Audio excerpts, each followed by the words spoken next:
Magandang umaga po. Good morning po. Ngayon ay araw ng Miyerkules. Dito po sa Bacoor ang maglilid ng devotion. Nasa Judges chapter 14 na po tayo and we will cover the whole chapter. Sige po. Buksan na po natin ang ating mga Bible sa Judges chapter 14 habang naghihintay pa ng ilang minuto pa. Okay, magandang umaga po sa bawat isa sa atin. Nawa ay nasa mabuting kalagayan po ang bawat isa. At patuloy po nating maranasan ang pabor at pagpapala ng ating pong Panginoon. Ano po? Let us all pray.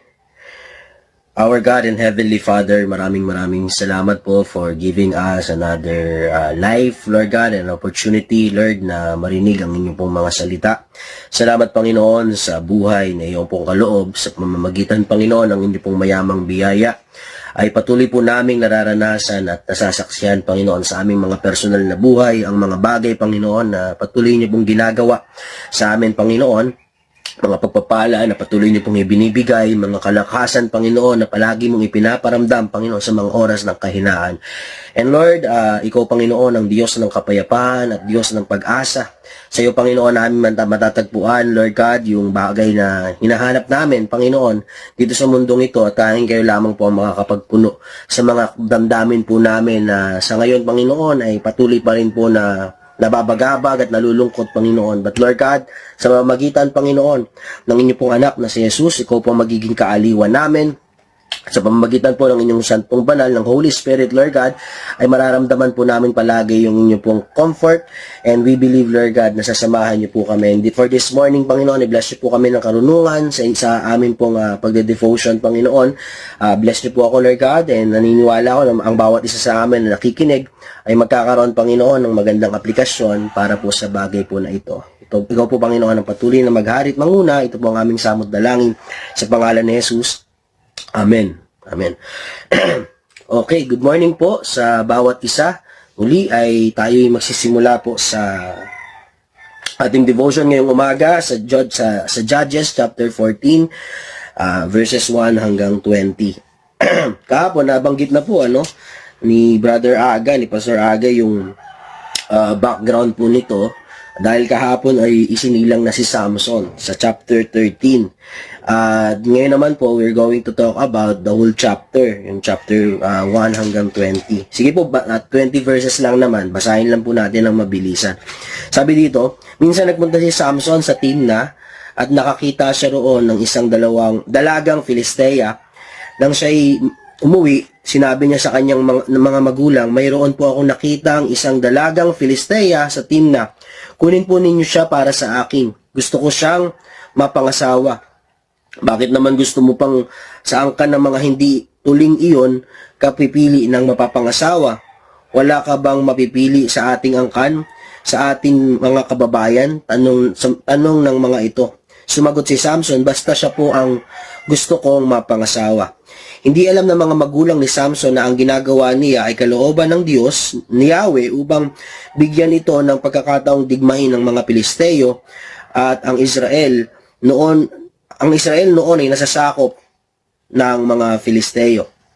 Pumunta si Samson sa Timna kasama ang kanyang mga magulang habang dumaraan sa isang ubasan, may isang batang leon na umungal kay Samson.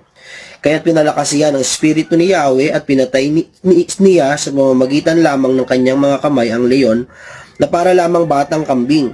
Ngunit hindi niya ito ipinaalam sa kanyang mga magulang. Pagkatapos ay pinuntahan ni Samson ang dalaga at kinausap, lalo niya itong nagustuhan. Pagkalipas ng ilang araw, nagbalik siya upang pakasalan na ang babae. Pagdating niya ay sa pinagpatayan niya ng leon, naisipan niyang tignan ito. Ang nakita niya ay isang malaking bahay ng pukyutan sa loob ng katawan ng napatay niyang leon. Sinalok niya ang kanyang mga kamay, ang pulot at kinain, tsaka nagpatuloy sa kanyang lakad. Pagbalik niya, inuwian pa niya ng pulot ang kanyang mga magulang. Kinain naman nila ito, ngunit hindi alam kung saan nanggaling. Hindi sinabi ni Samson na iyon ay galing sa bangkay ng napatay niyang leon. Pumunta ang ama ni Samson sa bahay ng kanyang mapapangasawa. Tulad ng kaugalian ng mga binata noon, naghahanda si Samson doon ng salo-salo. Na makita siya ng mga Filisteo, siya'y binigyan nila ng 30 abay na kabataang lalaki. Naisipan ni Samson na sila'y bigyan ng palaisipan. Ang sabi niya, mayroon akong bugtong. Kapag nahulaan ninyo bago matapos ang 7 araw na handaan, bibigyan ko kayo ng 30 piraso ng pinong lino at 30 magagarang damit. Ngunit kung hindi ninyo ito mahuhulaan, ako naman ang bibigyan ninyo ng 30 pinong lino at 30 magagarang damit. Sumagot sila, payag kami, sinabi ni Samson. Mula sa kumakain ay lumalabas ang pagkain. Ang mula sa malakas, matamis ay lumalabas. 3 araw na ang nakaraara ay hindi pa nila ito nahuhulaan. Na ika-4 na araw, sinabi nila sa asawa ni Samson, suyuin mo ang iyong asawa para malaman namin ang sagot sa bugtong niya. Kung hindi, susunugin ka namin ang iyong pamilya at ang iyong pamilya. Inanyayahan ba ninyo kami para mamulubi? Kaya lumapit ang babae kay Samson at lumuluhang sinabi, hindi mo ako mahal. Nagpapahula ka ng bugtong sa aking mga kaibigan, ngunit hindi mo sinasabi sa akin ang sagot. Sumagot si Samson, kung ang aking mga magulang ay hindi ko ito pinaalam sa iyo pa. Ang babae patuloy sa pag-iyak at panunuyo kay Samson sa loob ng 7 araw nilang handaan. Kaya ng ika-7 araw, sinabi rin niya ang sagot sa bugtong dahil sa kakulitan nito. Ang sinabi ni Samson ay sinabi naman ito sa kanyang mga kaibigan. At bago dumilim ng ika-7 araw, ang mga taga-Timna ay nagpunta kay Samson at kanilang sinabi, may tatamis pa ba sa pulot-pukyutan? May lalakas pa ba sa leon? Sinabi sa kanila ni Samson, kung ang aking asawa ay di ninyo tinakot, hindi sana nalaman ang tamang sagot. At si Samson ay pinalakas ng Espiritu ni Yahweh, nagpunta siya sa Ashkelon at pumatay ng 30 kalalakihan, kinuha niya ang magagarang kasuutan ng mga ito at ibinigay sa mga nakasagot sa kanyang bugtong. Pagkatapos, umuwi siyang galit na galit dahil sa nangyari at ang asawa naman niya ay ibinigay sa pangunahing abay na lalaki. Pagpalain po tayo sa pagkabasa ng salita ng ating pong Panginoon. Inom lang po akong kape. Kape po tayo. Ayan, pagpasensyahan nyo na po yung boses, at ako po ay naubo. No? May konti rin pong sipon. But anyway, God is good. At ang title po ng ating message, ang ating pong devotion ngayon ay mag-ingat sa iyong nakikita. Bakit? Kasi sinabi dito, di ba po, na dahil sa nakita ni Samson, naggulo o nagkaroon ng mga bagay na nangyari sa kanyang buhay. At alam naman po natin na ang mga judges ay mga taong pinili ng ating Panginoon to deliver the Israelites. Pero makita rin po natin na si Samson, kapag inanalyze mo natin mabuti si Samson, bagamat siya'y malakas physically, pero makikita rin po natin na siya po ay hindi malakas spiritually. Bakit? Kasi nagkaroon po siya ng mga kompromiso. Na-compromise po yung mga bagay na kanyang dapat gawin. Ano ba yung ano may mga bagay na naapektuhan dahil sa kanyang nakita? Una po yung kanyang damdamin, Nung nakita niya yung babaeng napakaganda doon sa Timna, ay naapektuhan na. Sabi niya, gusto ko siyang pakasalan. Kaya sa mga binata diyan, mag-ingat po tayo sa mga nakikita natin. Hindi porket maganda ay siya na. Hindi porket gwapo ay siya na. Pag-isipan po natin palaging mabuti. Dahil doon sa nakita ni Samson, naapektuhan ang kanyang damdamin. Naapektuhan yung kanyang pagnanasa na gusto kong mapangasawa yon. Pero sinabi ng kanyang mga magulang, bakit siya pa? Wala ka bang makita dito sa angkan natin? Kaya nagpumilit si Samson. Gusto ko siyang mapangasawa. At sumagot nga yung mga magulang. Sasabi niya, basta, siya po ang gusto ko. Grabe si Samson, very firm. Sa sobrang lakas niya, Ganon din siya ganon din, sa sobrang lakas ng kanyang physical na pangangatawan, ganon din mahina. Ganon din kahina ang kanyang pong emosyon, o ang kanyang damdamin. Ano, bakit? Kasi hindi na siya nakapag-iisip. Therefore, naapektuhan din yung kanyang pagdedesisyon. Ano po? Dahil sa kanyang nakita. Dahil sa kanyang nakita, naapektuhan ang kanyang damdamin, naapektuhan din yung kanyang pagdedesisyon. Kaya naman marami siyang mga bagay na nakompromiso. Nakompromiso niya yung dahil dun sa kanyang nakita, nakompromiso yung kanyang commitment sa Diyos. Ano yung tinatawag nating Nazarite vow? Ano ba yung Nazarite vow? Nakita po natin yun kahapon sa chapter 13. Ang makita po natin yan sa pinangako ng anghel ng Diyos sa kanyang magulang. Ano po? Sa kanyang nanay. Hindi lang din yon yung Nazarite vow para lang ma-satisfy yung kanyang earthly desire. Dahil nga nakakita siya ng maganda. No, kaya mag-ingat po tayo palagi sa ating mga nakikita. Most especially, pagdating sa kagaya ng sitwasyon ni Samson. Kasi maaaring mag-lead ito sa mga bagay na pagkakasala. Bagamat makita po natin ng lahat ng nangyari dito sa chapter 14, yung mga bagay na, pagsimula ng mga bagay na nangyari kay Samson, yung kanyang fall, ay kalooban din ng Diyos mismo sa kanya. Dahil nga ang gusto ng Diyos ay malupig din ng mga Israelites yung Philistine. Ano po? At yun ko yung makikita natin sa verse 4 ng chapter 14. Hindi alam ng mga magulang ni Samson ang ginagawa niya ay kalooban ni Yahweh. So makikita po natin na bagamat kalooban ito ni Yahweh, pero kasalanan pa rin po ito. Dahil dun sa Nazarite vow, sinabi ng Lord sa kanila, and even sa Deuteronomy, na huwag kakain ng anumang ubas, pero ginawa ito ni Samson sa chapter 14. Ito ay tagubili ng anghel sa kanyang mga magulang, wag kakain ng anumang mga ubas, pero ginawa ito ni Samson doon sa Timna. Na kompromiso po yung kanyang identity, na kompromiso po yung kanyang calling. In short, nagkasala po siya sa mga bagay na ginawa ni Yahweh. Bagamat ito po ay parte ng kalooban ng Diyos, pero gumagawa po ang Diyos ng mga bagay na mabuti doon sa mga bagay na nagagawang masama laban sa kanya. Kaya nga kahit na nagkasala yung Israelites sa ating Panginoon, ang desire pa rin niya ng ating Diyos ay matulungan sila na ma-deliver dito po sa pagkakasakop ng mga Filisteo. Ano po? And anong gagawin natin? Dahil paano tayo mag-iingat? Paano po tayo mag-iingat ngayong itong mata natin? Ito po ay masabi po nating avenue ng mga temptation. Pag nakakita ito ng mga bagay na aakit dito, madalas tayo ay natutumba, o hindi naman kaya ay naapektuhan, natutokso dahil po sa ating mga mata. Ano po? Hindi lang po kay Samson, kundi sa ating lahat.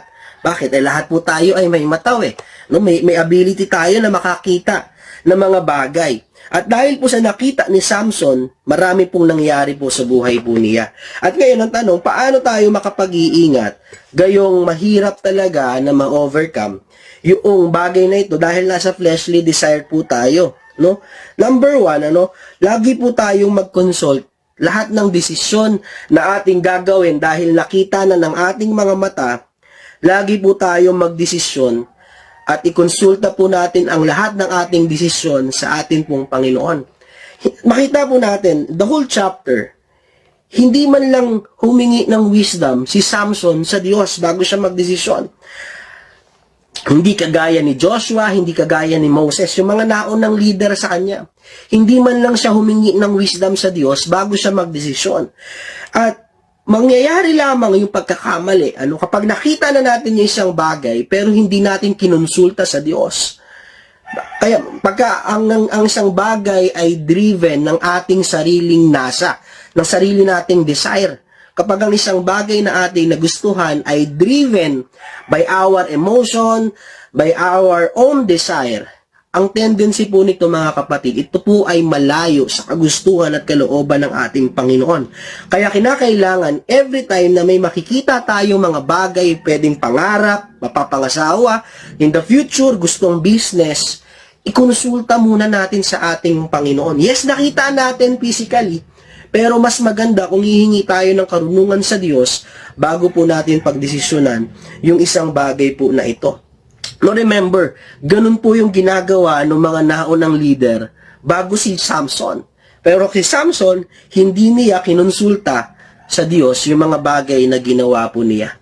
Ano po? Pangalawa, at ito po yung mahalaga rin po ito ngayon. Pagka nakakita tayo ng mga bagay na possible, mas maganda sa ating paningin, ay tandaan po natin, ano po, na sabi doon, ng Psalms 119 verse 105, your word is a lamp to guide my feet and a light for my path.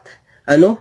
Ang iyong salita, always go back to His word. Manahan po tayo sa salita ng ating Panginoon. Basahin po natin ano bang sinasabi ng Bible sa bagay po na ito. Ano? Knowing na si Samson ay pinili ng Diyos. Pero bago pa po siya, mayroon ng mga batas at marami po siya mga batas ng Diyos, mga utos ng Diyos na sinuway. Bakit? Kasi hindi niya kinonsulta sa atin pong Panginoon. Hindi siya nakinig sa kanyang mga magulang. Hindi niya pinakinggan yung kanyang mga magulang. Ang utos ng Diyos, magpasako sa mga magulang. At sinabi rin ng ating Panginoon na huwag pipili ang mga magulang para mapapangasawa ng kanyang mga anak sa Deuteronomy. Ano, marami pong mga kautusan ang hindi sinunod ni Samson dahil sa kanyang sariling kagustuhan. Tandaan po natin, no? Sabi ng Proverbs, sa Proverbs, makikita po natin chapter 31, kung di po ako nagkakamali. Ang kagandahan, charm is deceptive. Mapanlin lang ang labas. Mas maganda sa panloob pa rin po tayo tumitingin. Maaring magandang makita, pero may mapangit na kahihinatnan kung hindi po tayo magpapasakop sa kagustuhan ng ating Panginoon. Always consult your decision sa ating pong Panginoon para hindi tayo magkamali. Ipag-pray muna. Kasi kung minsan, kaya nagkakamali, kasi hindi naman talaga pinag-pray, hindi naman talaga ipinanalangin yung mga bagay na gusto mong gawin, gusto nating gawin sa buhay po natin. At ang tendency nga po nito, madalas nangyayari, nagiging palpak po yung ating po mga desisyon. Kaya pagka nakakita tayo ng bagay na gusto nating gawin, ipanalangin po muna natin. Ano? Tandaan natin, nagkamali si Samson dahil sa kanyang nakita. Ano? Charm is deceptive. Maaring maganda, panlabas. Pero yung kanyang kalooban ay hindi. Ano? Maaring nakakaakit, no? Talagang too good to be true, no? Napakaganda, sarap kagatin ng opportunity. Pero wag po natin kakalimutan na i-consult muna sa Diyos para hindi tayo magkamali at always go back to His word para palagi po tayong may gabay galing po sa ating Panginoon. So mga kapatid, ano, madalas marami tayong nakikita. Pero yung nakikita ba natin ay na ibibigay natin sa Diyos o kinakagat po natin kaagad ang ating mga nakikita? Kaya ang paalala sa atin ng Diyos ngayong araw na ito, mag-ingat sa iyong mga nakikita. Pagpalain po tayo ng ating Panginoon sa umagang ito, sa ating pong mga narinig na salita. Let us apply His word, no? Huwag tayong maging kagaya ni Samson, na malakas physically, pero sobrang hina spiritually. Paano tayo lalakas? Always consult our decision sa ating pong Panginoon and go back to His word. Yun lang po at magandang umaga po. Maraming salamat po sa mga sumubaybay and I believe na tayo po ay patuloy na magpapagamit sa ating Panginoon. Ano man po yung nangyari, ano man po yung naganap, the Lord will always be the same sa buhay po natin. No? Hindi po siya magbabago at palagi po natin siyang kasama. Let us all pray. Diyos na dakila at makapangyarihan sa lahat, maraming salamat po sa inyo pong mga salita na amin pong narinig. Marami po kaming mga nakikita, Panginoon, sa aming paligid. Nakikita namin yung gera na nangyayari. Nakikita namin, Panginoon, yung problema sa pamilya. Nakikita namin, Panginoon, yung maraming opportunity sa buhay po namin. Nakakita kami, Panginoon, ng mga tukso. Nakakita kami, Panginoon, ng samut-saring mga bagay. But we pray, Lord God, sa bawat nakikita namin, ilayo niyo po kami sa temptation. At kung mga bagay na to, Panginoon, ay lilinlangin kami, bigyan niyo po kami ng karunungan. Na huwag kami, Panginoon, na magbigay ng Huwag kaming bumigay, Panginoon, sa tukso. Kung hindi, Panginoon, ay mapagtagumpayan namin ito, Panginoon, sa tulong po ng lakas na nanggagaling po sa iyo. And Lord, sa umagang ito, i-bless niyo po ang bawat isa sa amin na sa bawat mga nakikita namin, Panginoon, ay hindi kami doon magduel, Panginoon. Kagaya ng sinabi ni Pablo, for we walk by faith and not by sight, Panginoon. Dahil kami, Panginoon, may pananampalataya sa iyo, Lord, mas nagtitiwala kami sa mga bagay na kaya mong idagdag, Panginoon, kaysa sa mga bagay na kaya namin gawin, Panginoon, sa aming buhay. Nagtitiwala kami sa mga bagay na kaya mong gawin, Panginoon, bagamat hindi po namin ito nakikita pa sa ngayon, pero naniniwala kami, pag ikaw ang nanguna sa buhay po namin, sigurado, garantisado yung successful, Panginoon. And we believe, Lord, na pagtatagumpayin niyo po ang gawa ng kamay ng aming mga kapatid, Panginoon, sa buong maghapong ito. I-bless mo, Panginoon, ang CCM, ang CCMB, Lord God, sa bawat mga tatahakin nito. And we believe, Lord God, kasama ka namin at hindi kami nag-iisa at hindi mo kami pababayaan, hindi mo kami iwanan, Panginoon. Again, Lord, we walk by faith and not by sight. Patuloy po kaming lalakad sa iyo at hindi kami lalakad sa mga bagay lamang na nakikita namin dito sa mundong to. Because, Lord, lahat ng meron dito sa mundong to, temporary lang, pero the more na nagtitiwala kami, Panginoon, sa iyo, that is eternal. Maraming salamat. Continue to bless us and use us as a blessing. And this we pray in Jesus' name. Amen. Amen. Good morning po at pagpalain po tayo ng ating pong Panginoon.